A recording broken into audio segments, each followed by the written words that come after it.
আমি যখন বোর্ডের হয়ে কোনো স্কুলে এক্সাম নিতে যাই পরীক্ষক হিসেবে, তখন অনেক ছাত্রকেই দেখি তারা যে প্রজেক্টগুলো দেখায়, তারা যে ড্রয়িংগুলো করে, অসাধারণ। মনে হবে যে একদম প্রফেশনাল কাজগুলো করা। এই যে মেয়েটি কাজটা করেছে একটা নীল রঙের পাঞ্জাবির উপরে, অসাধারণ কাজ। ভালো করে দেখো কত নিখুঁতভাবে কাজগুলো করেছে। তো একজন ছাত্রী কতটা প্র্যাকটিস করলে, কতটা অভ্যাস করলে, কতটা পরিশ্রম করলে এই ধরনের ছবি আঁকা যায়। ছড়াগুলো এঁকেছে দেখো, একদম দারুণ ছড়াগুলো এঁকেছে। তারপরে তার যে কাজগুলো, আর্টগুলো, এই আর্টগুলো অসাধারণ।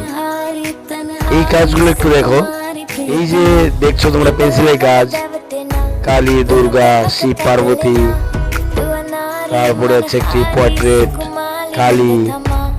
এই যে কাজগুলো দেখো, এই কাজগুলো দেখো দারুণ। এই যে দেখো